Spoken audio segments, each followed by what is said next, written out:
Thank you for joining me for this interview. And I'm looking forward to hearing a lot about you and what you do in our community as a civil servant, as a fire person who pretty much saves their lives and does a lot more than I think people realize. But how are you today, first of all? I'm tired. I bet. I'll just get started with the questions. I don't want to take up too much of your time. Well, pertaining to my occupation paths that I've taken, I was a public school teacher before this job as a firefighter.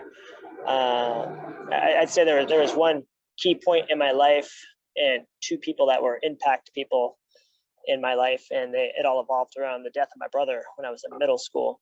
Oh, My brother completed suicide, and my middle school math teacher had a tremendous impact on my life when I actually returned back to school.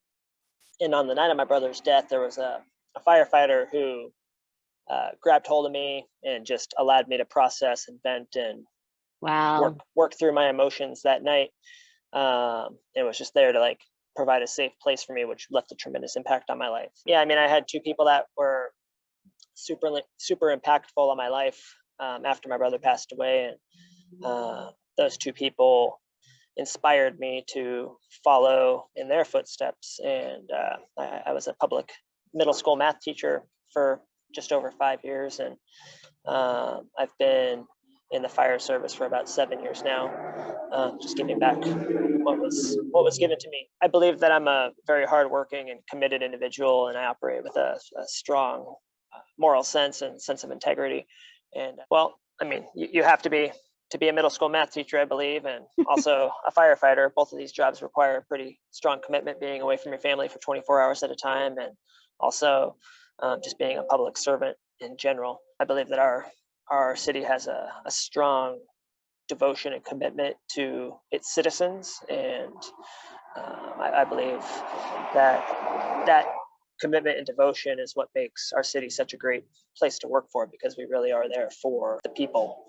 We do a lot of training around the state, not just with the big departments in the valley, but also a lot of the smaller fire departments on the outskirts, rural fire departments, volunteer fire departments that don't really get that that training that firefighters want and need to be able to be effective on the fire ground and be safe and to go home to their families every night. Like I was mentioning before, we do a lot of training, hands-on training, and get people from other neighboring cities, other neighboring departments.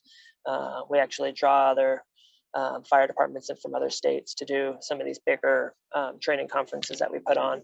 But also just within our organization, we're involved at both a big level at training academies and just grassroots level kind of here at the station. Like we just did a big training here this morning. We did a full breathe down and did some fireground survival tactics with the new recruit that we have here.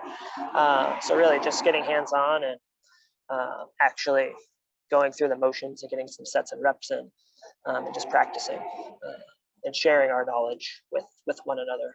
The crew that I had over at Station 210 when I got my first bid spot, they were essentially the ones that brought me into their circle and allowed me to learn a lot of new things that we didn't get taught in our academy.